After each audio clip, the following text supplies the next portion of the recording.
Their message is being spread all over our campus by way of their colorful eye-catching flyers. The students for Better G.E. Advising hosted a rally on May 26th, complete with a town crier, an attention-grabbing band, a furry metaphor, and students ready to have their voices heard. What are we mad at? Advising! What are we mad at? Advising! We are the students for Better G.E. Advising, and we are furious! What we're doing is we are protesting the current advising system that we find to be a disappointment at best.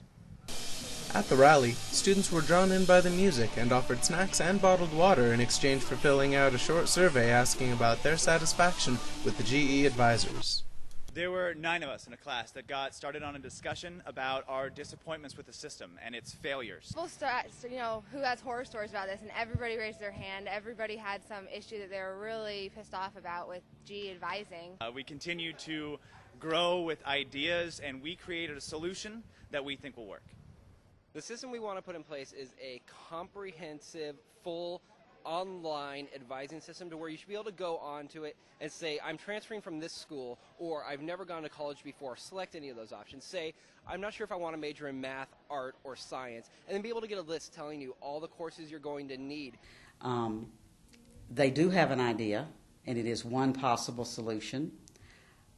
Pieces of that solution are already in process through the university, as we explained to them. And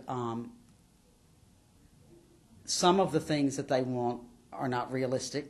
For example, I'm a chemistry major and I want to see what would happen if I changed to psychology. I can just change my major. One of the things they asked was to be able to do 3 what-ifs all at one time and have it all pop up. That's not, from my perspective, realistic. The rally organizers claim to have put together this gathering to protest the advising system specifically, but some worry based on their flyer that this may be an attack on the advisors instead. They're monkeying around. They're not taking their job seriously enough. It's not because it's them who are trying to be a problem, but the entire system, they're not being trained properly. I don't buy it. We got a cook waiter scenario where a cook burns the food and you yell at the waiter or the waitress because we're visible. There's nobody in the lobby. If a student walked in here right now, they'd be seen in less than 3 minutes. Now in 2 weeks, I'm going to tell you exactly what's going to happen. All 30,000 students are going to come in here at the same time. And I don't mean all day long. I mean the same little 2-hour window. And then they're going to wonder why there's a 2-hour wait. On some level, students have to take responsibility for when they come into the office.